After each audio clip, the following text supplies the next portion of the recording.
today's session, we'll meet the multitaskers of Gen AI world, AI agents. Suman is a senior data scientist at Sahaj Software with 8+ years of industry and 3+ years of research experience. With a master's in signal processing, his expertise span across computer vision, NLP, generative AI, and deep learning. Please welcome Suman to the stage.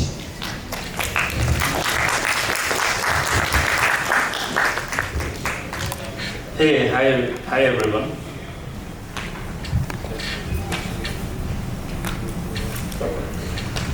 Oh, is everyone there? Can we start?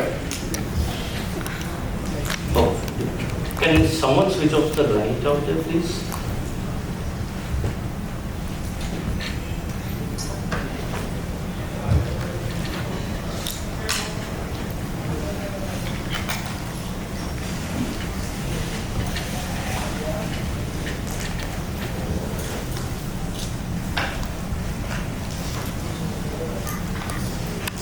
Okay. Hi everyone, good morning. My name is Suman Paul Choudhury. I am a data science solution consultant at Sahaj. And today we will be talking about agents, specifically AI agents. We'll try to cover what are AI agents, why this AI agent has been the talk of the town for the past few months, in fact years. What are the building blocks of AI agents? We'll also try to cover what are the different workflows, patterns of those AI agents. And finally, we'll also talk about what are the best practices that we need to follow in order to build the effective agents. This is the flow of the entire presentation. First, we'll be talking about the evolution of LLM applications. We will be talking about what is the difference. There is a subtle difference between workflow and agents. Then we will be focusing upon the different workflow patterns. We will also be talking about the agent patterns. We will talk about the multi-agent system and the recently published multi-model context protocol, or what we call it as an MCP, right?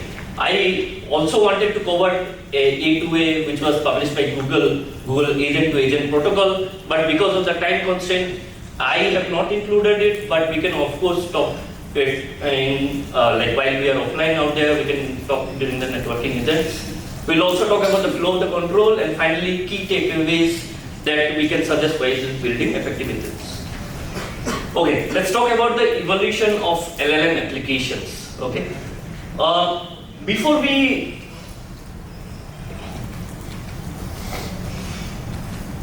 even go to how do we got to AI agents in the first place, let us first try to understand the journey of those different LLM applications, right? Let's try to take a brief look into how this LLM applications has evolved over the span of past 3 years, right? In November 2022, ChatGPT was introduced to the world. A lot of people experimented with it. It created a buzz in the entire data science community. Few months down the line, they released an API, right? You can actually use those particular model to build up your own applications, and this is where the LLM-powered chatbots came into place, right? Where you ask a question, the user asks a question saying that, okay, can you tell me about my favorite? Can you tell me some places to visit out there? The LLM having their own parametric knowledge. Now, when I say parametric knowledge, on the knowledge that it was trained on, it will generate some response to the user specific to that particular question, right? Then we move from LLM applications or LLM powered chatbots to RAG powered chatbots, right? Now think of it where this particular LLM application doesn't have any custom domain knowledge, right? How do you include that? So let's say you wanted to add some information with regards to the custom domain knowledge. You wanted, let's say you are in a travel company, you have certain documents in place. If you want to add up those things, how do you actually integrate that? And we do it using RAG chatbots, right? Then came the year of AI agents. It was in 2024 where a lot of people said this is the year of agents, right? Now think of it as someone says that, okay, I want to plan up a trip to Thailand for this particular days, 10 days with a budget constraint, right? It will actually, LLM will take up the help of certain tools to achieve those particular tasks. So it is more objective driven, where you can actually ask the agent or an AI agent to perform those particular tasks for you. Then we directly jump onto agentic system in the year 2025, where multiple agents interact with each other in order to drive or in order to change a particular objective that an user has given, right? So this is the overall landscape of how the LLM application has evolved over the years. Let's say I take up an example and I'll take you through the journey of how it began, right? Let's say I'm a user and I say, can you give me some recommendation about my next holiday, right? Now that LLM, it's a, let's say I talk about any particular LLM called ChatGPT, it was pre-trained on certain knowledge that it has about different destinations, right? Depending on the knowledge it has, it can directly give us an recommendation saying that, okay, Tokyo, Japan looks to be a very good destination. You can also consider going to Dubai or Abu Dhabi, right? Now, what are the limitations? The limitations of this type of application are that it is not able to access the up-to-date information, right? The real-time information, it is not able to take that. Or it is limited on information of the proprietary information, right? Now think of, I'll give you an example. Think of you are a CEO or a founder of a travel agent company, right? Where in the past you have done almost thousands of those planning trips for different users. You have all those information where you have kept it in a particular, either in the form of a documents or in the database out there. How do you actually leverage those information to give a personalized response to the user? And this is where the RAG chatbots came into place, right? Now, given this same question that I asked, give me some recommendation about my next travel holiday, because it has not only the user information out there, but also the travel partner database of all the past plans that the travel agency has made for the users. It takes up those information, looks for a particular next holiday destination. Let's say if I say I want to travel in Southeast Asia, it will look up into the past information of people traveling to Southeast Asia which it has made. It will retrieve those information, customize those information based on the user preference, and then it would give you a personalized response saying that, okay, hi Suman, based on your personal preference, that we recommend a 10-day trip to Thailand. But I also see that you are very much accustomed to going to trekking, or you are an adventurous person. These are the list of activities that you can try. So as you can see, we have moved from a traditional LLM powered chatbots to a more customized, personalized response out there. Now again, it also has limitation. Till now, we have not touched upon the real-time information, which is still missing, right? And there is no dynamic execution of the tool. Now, when I say dynamic execution of the tool, it needs certain tools to leverage user information, like, is your calendar free out there, right? And how do you actually leverage those tools to get an answer? And this is where the agentic chatbots came into place, right? Now, I asked the same question saying that, okay, can you give me some recommendation about my next holiday in June, right? Now, what it does is that it takes up the question, divides that question into multiple subtasks. Now, it has access to all the tools. There is a tool called web search tool, which it will do a complete web search to get the up-to-date information. It also has access to the calendar tool, right? So let's say it will look into my calendar to see which day I am free. It will also have the user profile, user's preference. It will get those information from get profile. So leveraging those tools and the memory and the context that it has, it will actually generate a particular personalized response saying that, okay, based on your personal preference, we recommend a 10-day trip to Thailand. It has excellent hiking trails, and I see the flight tickets are cheaper on 20th June. Now it is objective driven, right? That particular agent knows that, okay, you need to travel to Thailand on a cost budget, and I see there are cheaper flights. Shall I book the ticket? So what it does is that these are dynamic system capable of decomposing those questions into tasks execute each of those queries, and then leverage tools for the problem solving. Now, the question comes down to what is an agent now, right? So, Anthropic has come up with a very good blog around 5 months ago called Build Effective Agents, and we have taken inspiration from this particular blog. And what they say is that they define agents in two ways. One, where it says that agent is a fully autonomous system that operates independently with the help of tools to achieve a certain task, right? Agent becomes an agent when you leverage certain tools, and it will need very less to no human intervention to complete that task. And this is how they define an agent. But on the other hand, Anthropic also said that, okay,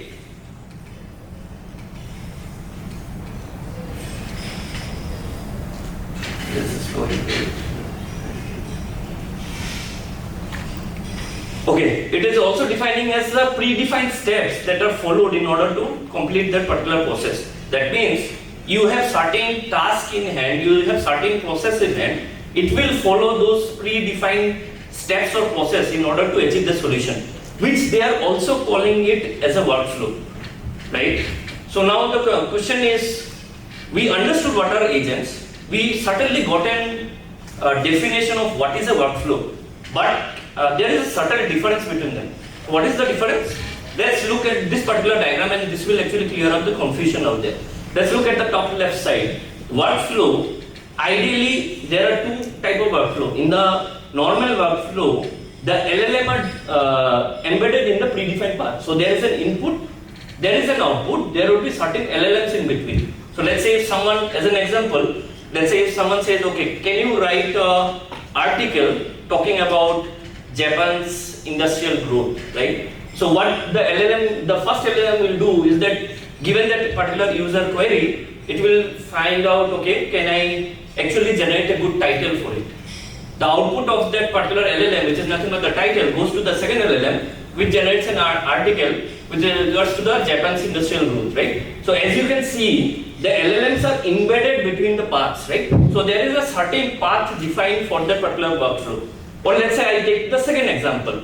Let's say you are in the marketing team and you want to, let's say, given a particular topic, you want to generate an Instagram post and a LinkedIn post, right? Now think of it, Instagram post and LinkedIn post are two separate entities. These two can separately execute the task, generate those posts without explicitly needing help from each other.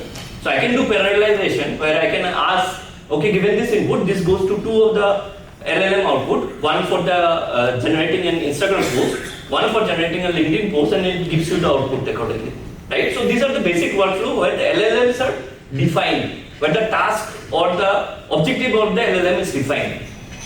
Next we come to an advanced workflow where we give LLM certain control. We say that, okay, I give you certain control to decide upon which path to take. And this is what you call it as a router, right? LLM decides whether it should go to this path or this path. Now think of an example as a customer service industry, right? A customer says, okay, I got a delivery, but I'm not satisfied with the quality of the product.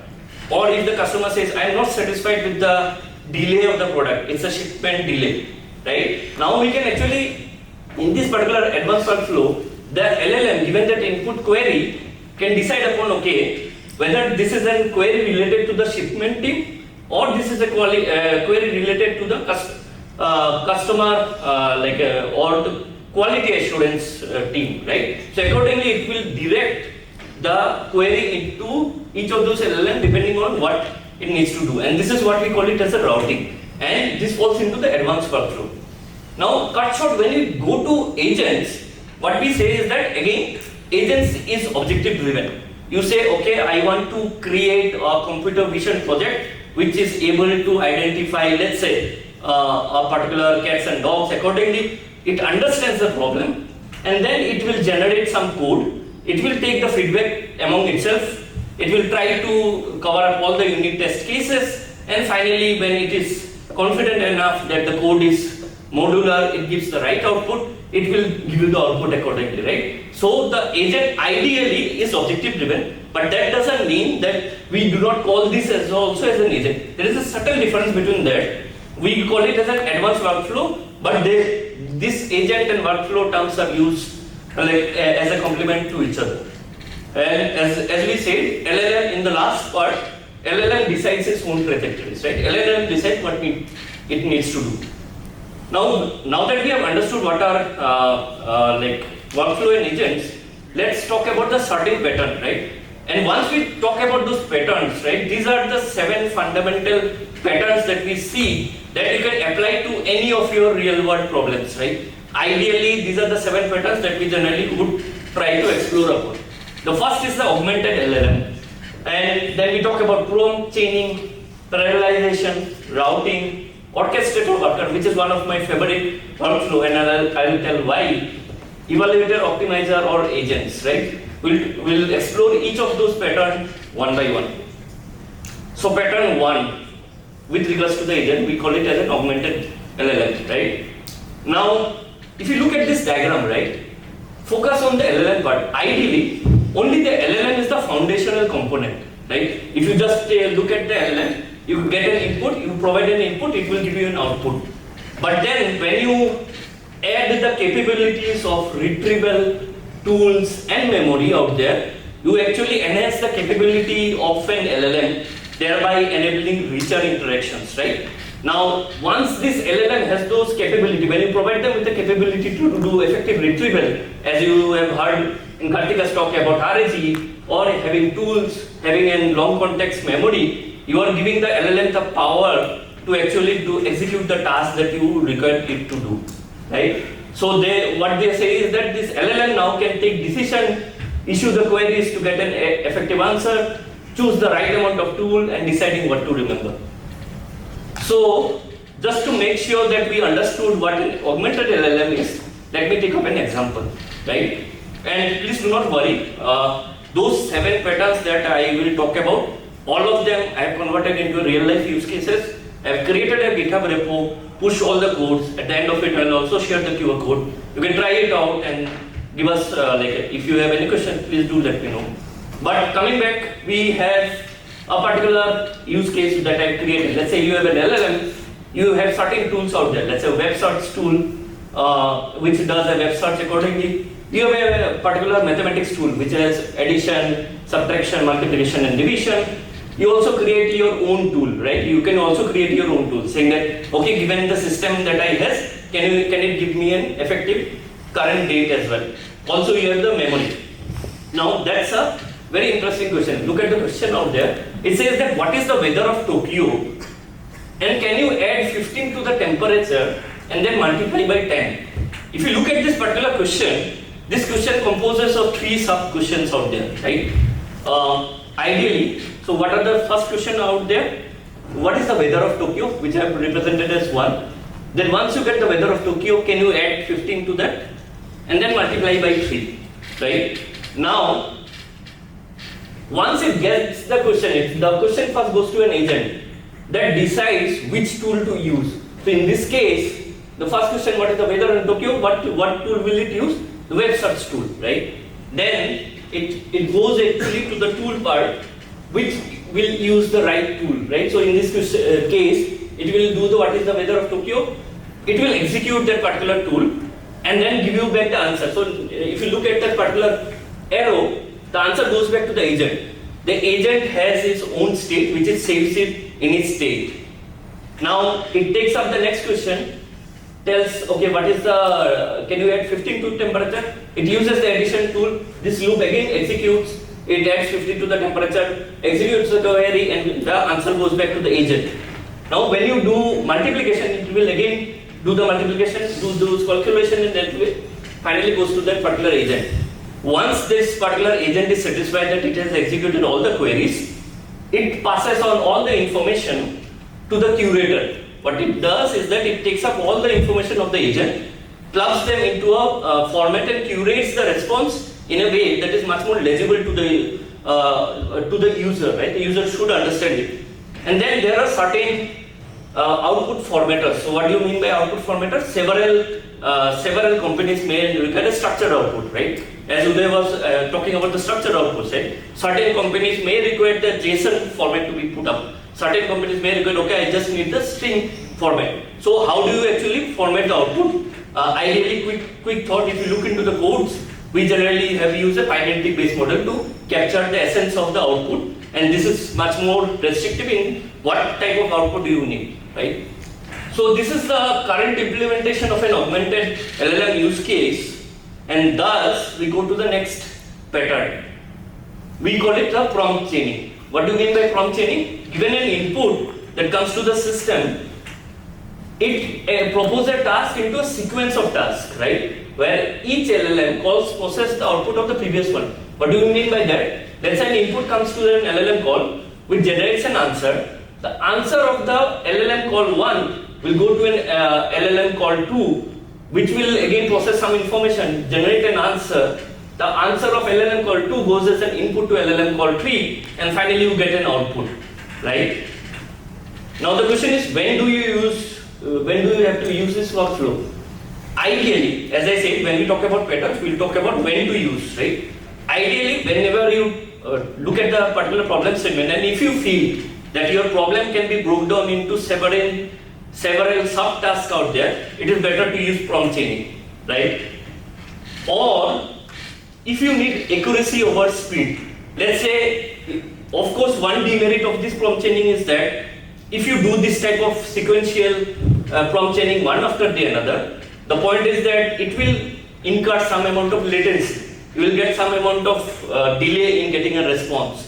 So if your target of your real client use cases is to make sure that you want a very accurate and reliable system, it's better to use this particular pattern, right? Called the prompt chaining, where you are pretty confident over the accuracy than the speed, right? As an example, let's say I generate a joke using the LLM. So the question is, tell me a joke about the AI.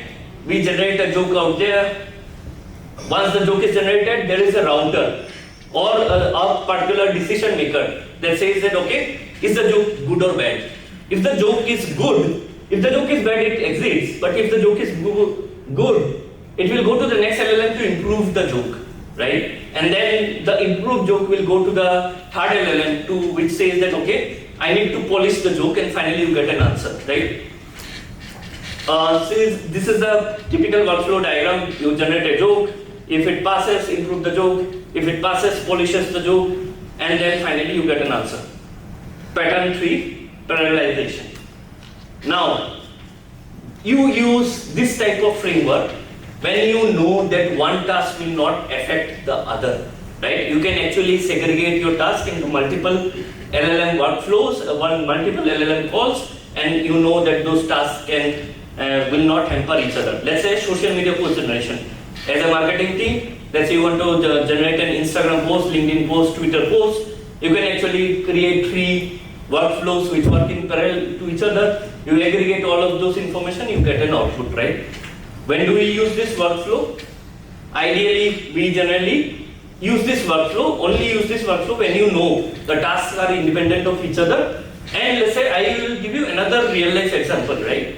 Let's say you want to find out, okay, whether each of those particular LLM call, let's say you generate a particular article and you want an LLM to say whether the article is good or bad, but then you do not want to leverage only just one LLM. You can pass the article to 3 different LLM, one with a chat like a normal OpenAI models, one with Claude, one with Lemma, and then pass on the grading to each of those models. The LLM will grade. 2 of them says, okay, this is good, one of them it says bad. So you can actually take up a majority voting to say that, okay, I am confident that the model, the article that I have written is good, right? So it improves the performance or confidence. And as I said, when you do this, it improves the reliability, right? When you take diverse perspective of different models out there, it thereby increase the reliability of your article or the answer that you are generating. So this particular situation will only help whenever you need to take a sensitive decision making. As an example, a pretty straightforward example, in a parallelization, given an input, you have to generate a joke, story and a poem. You can do that all together independently, combine the outputs and you get an answer. Before I go there, I took a code snippet of it just to make you understand why it is important to create a state. Let's say at a near future, when you try to deal on a real life client problems, it's better not to just take out the combined output, but better to actually have all those intermediate outputs as well. Why? Because this will help you in tracing them. At any point of time, you do not know what would be the output of the LLM. You would rather want to trace the effectability of what is the output of LLM, and that's why having those state moment where the input is the topic, generate joke output comes under this particular key called joke, story and poem, and then you have a combined outputs and you can do that accordingly.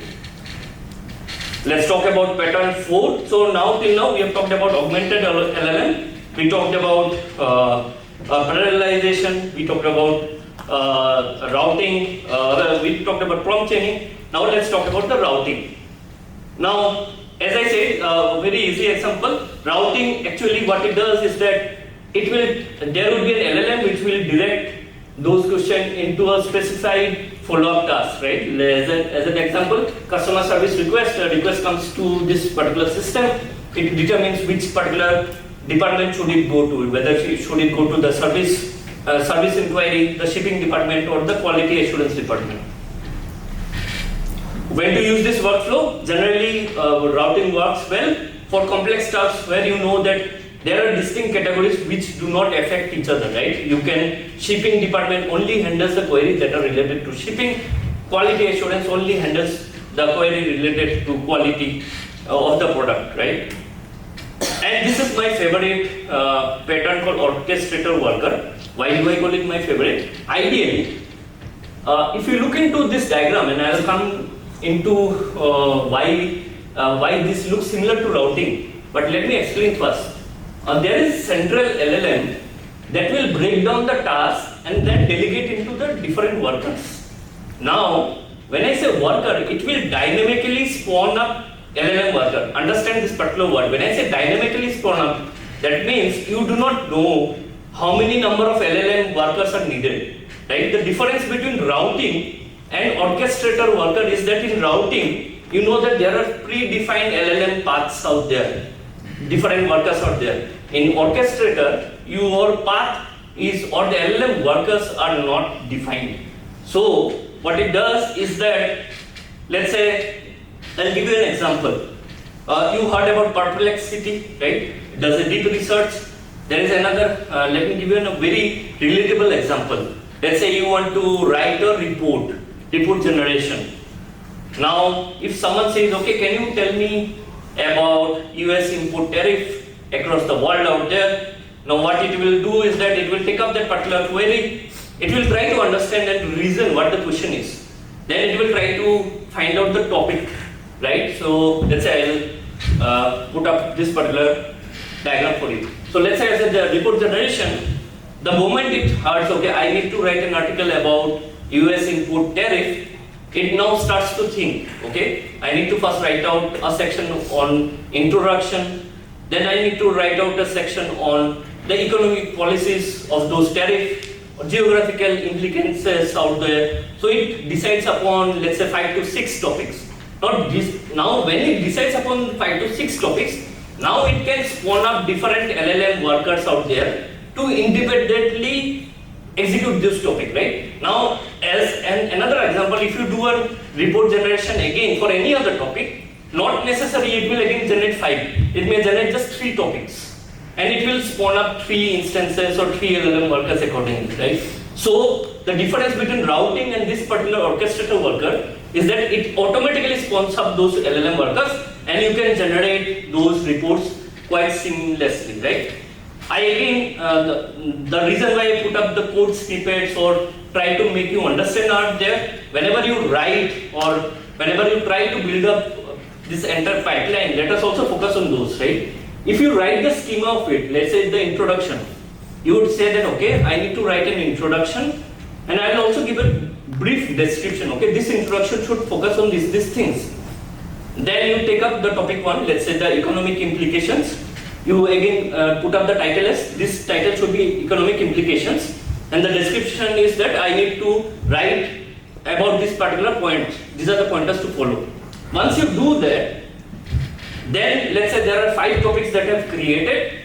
Now each individual topic goes to an LLM whose objective is to write a detailed description. Now it knows about name and the description of it, what it needs to write, and it will generate. And this is the reason having a good code workflow, specifically in terms of creating a schema, is that important. Now we talk about the evaluator optimizer. As I said, there would be an LLM which will generate some output. There will be another LLM which is called as an evaluator, which will grade the output, right? It will look at that particular output and say, okay, I do like this article, these are the certain things that needs to be improved, gives a feedback. The LLM again looks at the feedback, tries to again modify that particular output, and then again calls the evaluator. The evaluator at a certain point of time decides upon, okay, this article is good enough, and then you can generate that particular article. So this is another pattern which we generally focus upon while creating this type of workflow. When to use this workflow? We generally use this workflow where the evaluation goals are different, like very well defined, right? So let's say you want to generate a content. You know your objective is well defined. I need to generate an SEO based content which should cater to a wider audiences. It should have defined sections, and everything should be well legible to the user. Should not contain any hallucinated answers or anything as such. And this type of workflow only works in case of an evaluator optimizer, where you know your objectives, the end objectives are well defined. Finally, we talk about this should be pattern 7. We talk about agents. So as an agent, what it does is that the human gives you an objective, saying that, okay, I need you to write a full-blown code for this particular project. This is my objective. The LLM understands that particular objective, asks a question to the user, and then starts off working towards it. It uses that environment. Now, environment can be cursor, VS Code, IDE, or anything as such. It will perform some actions, and based on the actions, it will look up into a unit test case, do the feedback, and then finally, when it is whenever it is confident, it will give you an output accordingly. Now, when to use this workflow, these are ideal for open-ended tasks. When I say open-ended tasks, that means you do not know what would be the quality of the code, but you know that that particular system should be able to generate a working code that serves your client purpose. When the objectives are open-ended, this is the pattern that should be followed, right? You generally then use a fully automated agent out there, where you give that leverage to the agent to take the decisions accordingly and then give you an output.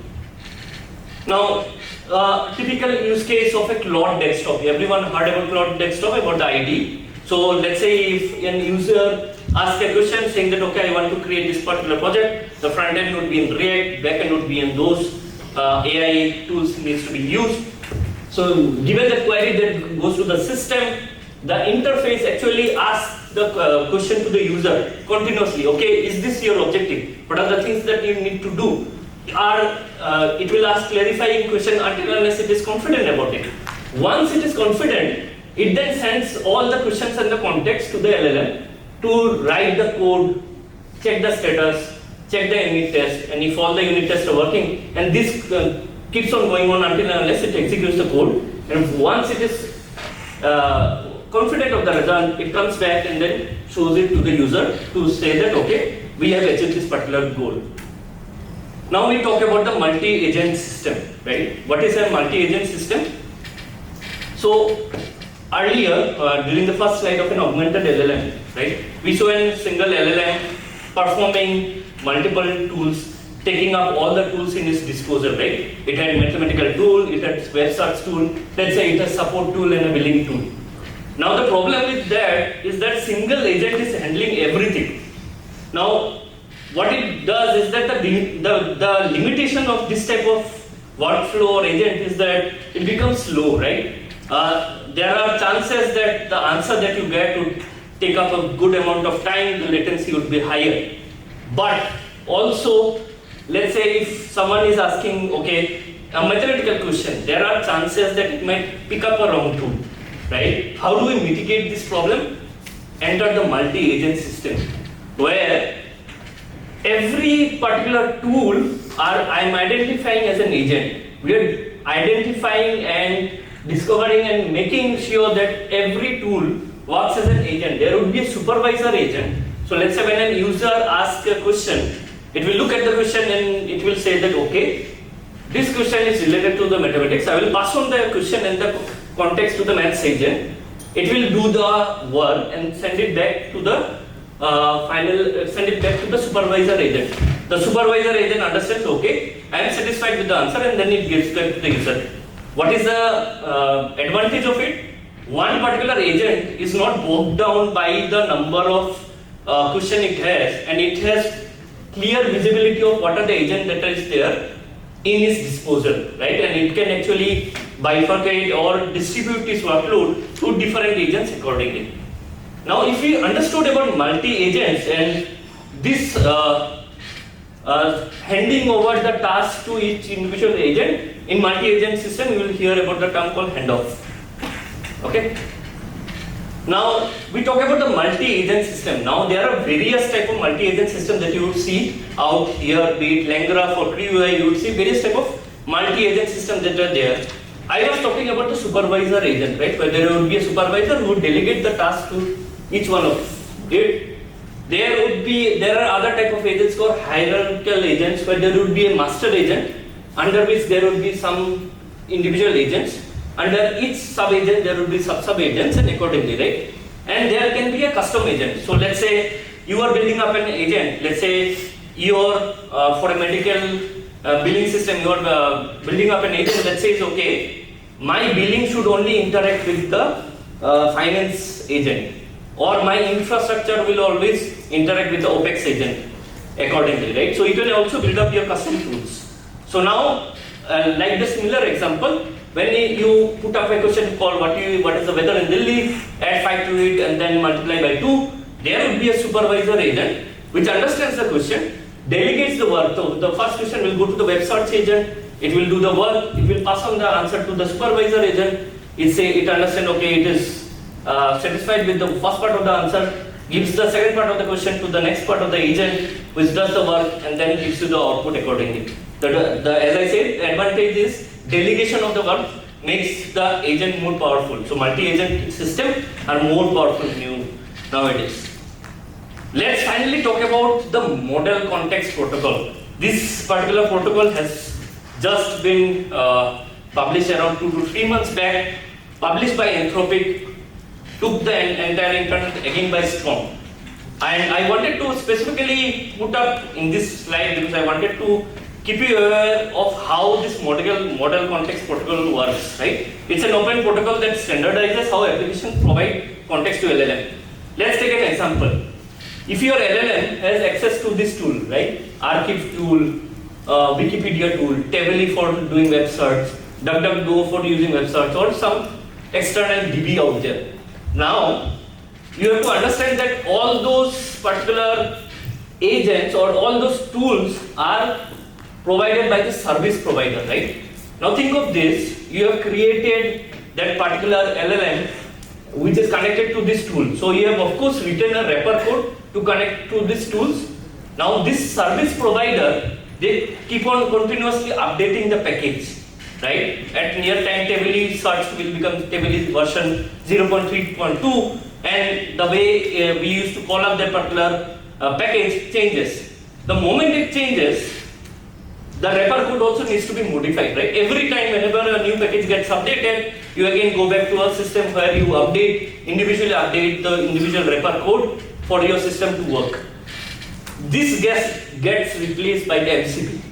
So what MCP says, that let all the service provider, whatever package that you have developed, every one of them should adhere to the MCP protocol. So there is a particular protocol that the service provider should adhere to.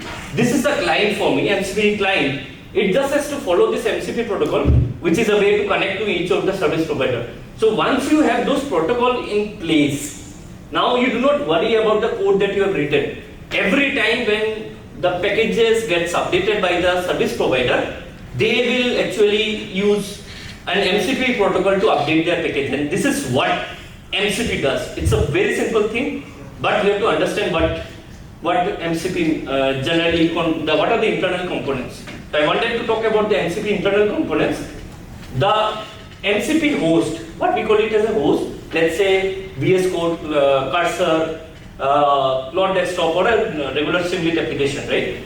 This MCP host internally has an MCP client, and then there are multiple MCP servers out there, right? Each of the servers, some of the servers may have code repo, DBs, APIs, certain packages out there, and all of those are nothing but services, right? These are maintained by the service provider. The only thing that we need to adhere to is abiding by the MCP protocol, and your job is done. Now let's finally talk about the communication between the MCP components, right? How does a typical MCP protocol works while you put in an user question? So let's say I have an input question that comes to the system. Whenever I get an input question, I first hit the MCP server saying that, okay, MCP server, what are the tools that you have at your disposal? Immediately it says, okay, I have access to DB, API, I have access to, let's say, DuckDuckGo, Tably, and as such, right? I give this information back to my host, saying that I have those particular tools at my disposal. Immediately, what it does is that it takes the input question along with the tools information, it provides it to the LLM. Now the LLM decides what tool to use, right? So it gives back an answer to the MCP client. Okay, these are the tools that you need to use. Let's say you have to use an API. Now this client says, okay, I will call up that particular tool. It calls up that particular tool. The execution of the tool happens, and the information goes back to the MCP host.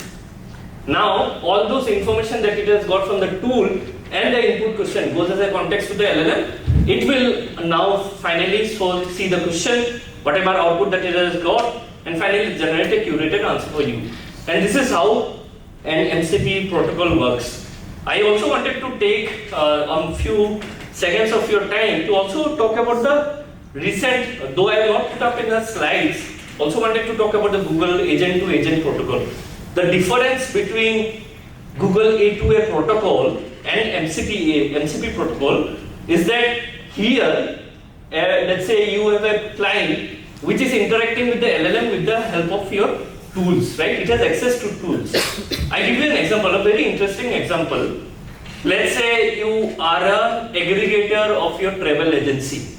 You have Make My Trip, Go, IBGo, Booking.com. Now think of Make My Trip, Go, IBGo, and Booking.com as individual agents.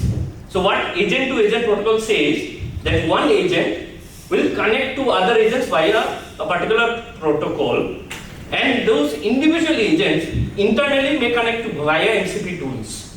You get the point? So there would be a Go IBGo agent which internally has tools like it has Go IBGo has its own internal database, Go IBGo has its own web search tool. It will be connected via those particular tools via those MCP protocol. But then Google is a superset of it.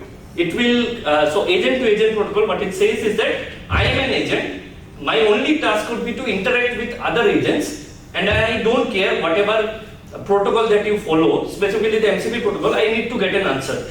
So now think of yourself as a travel aggregator, where you say that, okay, I need to book the flights for, let's say, 20th June to 23rd June. Now you are looking into Booking.com, Make My Trip, Is My Trip, individual agents which are working among itself through the use of different MCP protocols and giving you the answer.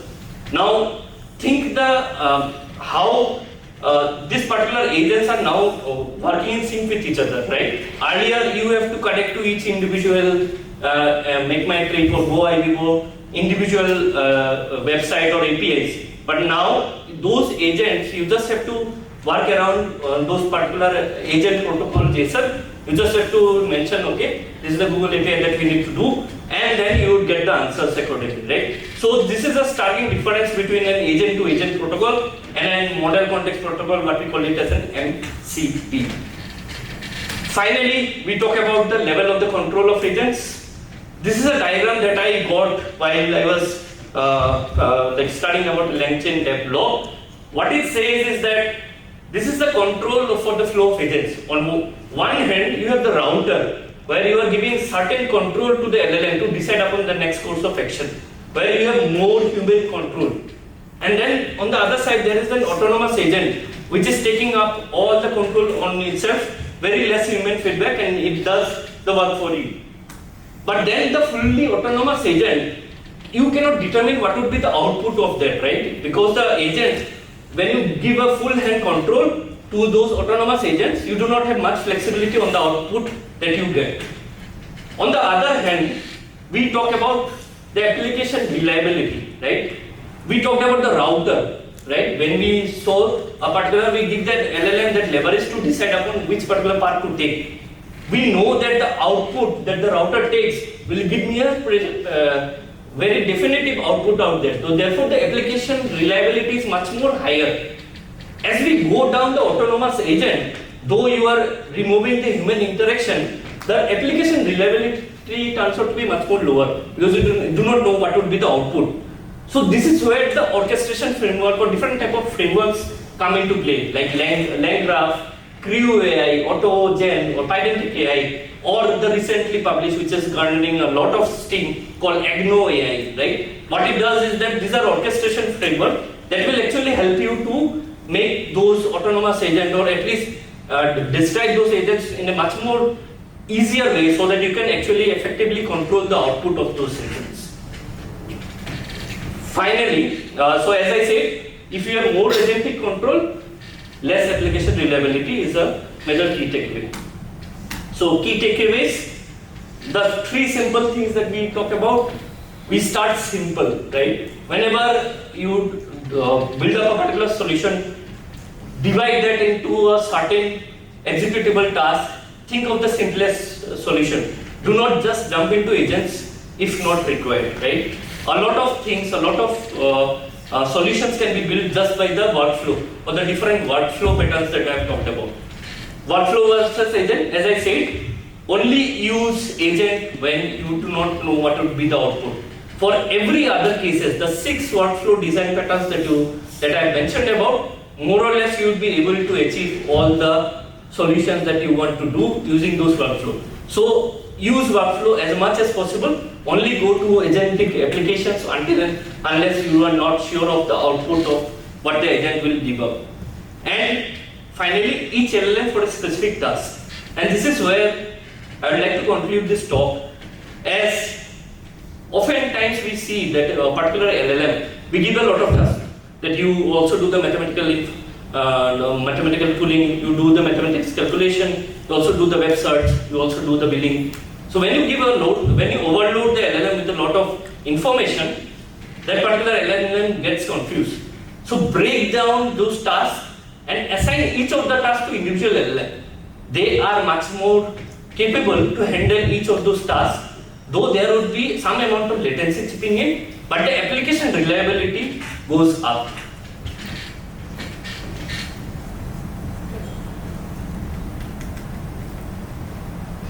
Where did it go? Okay, so finally, so all the use cases, you may want to take a picture of this QR code. When you click on this QR code, take a picture, it will direct you to the GitHub repo. All those workflow that I have mentioned about, I have created a well-structured use case out there with a detailed information in the README. Have a look into it, try that out. If you have any suggestions, please do let me know. If you want to collaborate on this, do let me know, raise a beer, we can constructively work on it. So that's it from my side. Thank you and happy to connect over LinkedIn.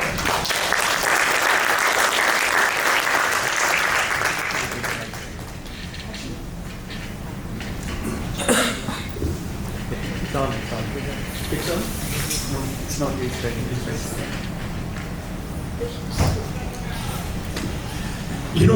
For me, the key takeaway from this talk was that as a developer, I often get told by my manager and CEO how AI will take away my job. But with these planner agents, hierarchical agents, supervisor agents, I believe AI will also take away my managers and CEOs job. As long as you let AI or the LLM know what task it needs to execute, I believe our jobs are safe. Yeah, happy to take any questions. Yeah. The question I have is Yeah, so workflow and agents. So workflow seems to be that we map out everything and it follows paths dynamically, the already mapped out path. Agents, they take their own decisions, right? Yes. But like sometimes in like problems that we are trying to solve, we know at outset like, okay, this is kind of the path that it should take, but then we cannot map out everything, right? We cannot map out everything in terms of say some edge cases, it also needs to do something else. Then can we have a mix of both where we path out something in brief, but then at each step we can let the LLM also decide, okay, these are all the tools that you have, you decide what else if you want something to do. A very well constructed question. I'll just like I could not get a chance to take this opportunity. So my colleague Kartika, right, they are working. So in Sahaj we not only focus on those newer techniques or patterns, but we actually follow these principles to actually solve the real client problems, right? So in Kartika, while working in the automobile industry, they have actually used multiple prompt chaining and a router technique, right? So just to give you some context, and I think Kartika might be able to explain it during like our offline interactions. Let's say your like a particular industry has a lot of documents out there, legal documents or any documentation in the form of a PDF. It also has access to multiple databases that are out there. Now there will be an LLM which will actually direct, if I give given a user question that comes to the system, what question, which particular direction it needs to take, whether it's the question related to an RAG, whether it's a question related to a SQL, convert the text to SQL and then hit that particular query to the database and gives you back the answer, right? So the point that I wanted to make is that absolutely right. There is no one first rule that you just need to follow this particular pattern. A combination of those 6 agnostic patterns that you see out there, a combination of those works well.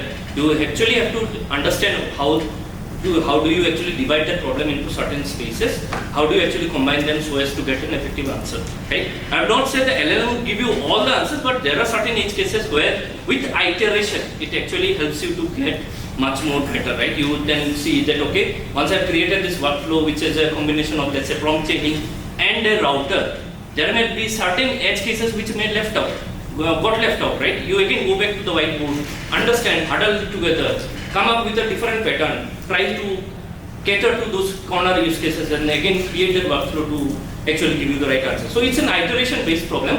There is no one-stop solution and one final solution to this problem. Because generative AI is evolving, there will be certain cases that may come out, right, which we do not do. As of now, Anthropic has decided, okay, these are the 6 major workflow, while working with thousands of companies that have come to Anthropic to develop a solution.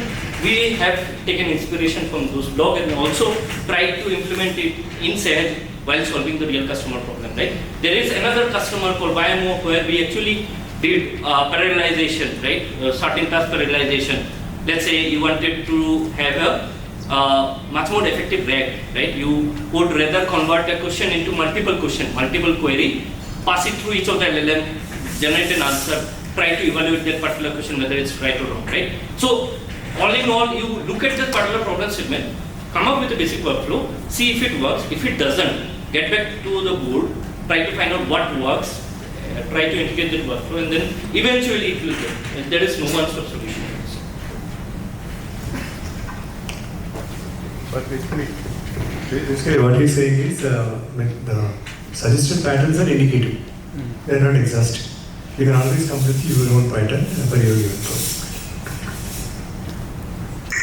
Hi Suman, this is Shruti. Say you have a legal agent solving for legal queries. So who holds the responsibility of the decisions that legal agent is suggesting users? Shruti, I would, so in this type of use cases, right, I would rather, so in whenever you develop those type of frameworks, we always say that there should be a human in the loop. And any type of medical or a legal implication that you might have, you generate those particular questions, like take up those questions, create a workflow and try to come up with an answer. But then there at intermediate steps, you should have a human in the feedback loop to suggest whether this is going in the right direction or not. If not, we have to take up the suggestive phase. So in a way, let's talk about the pattern 6 called evaluator optimizer, right?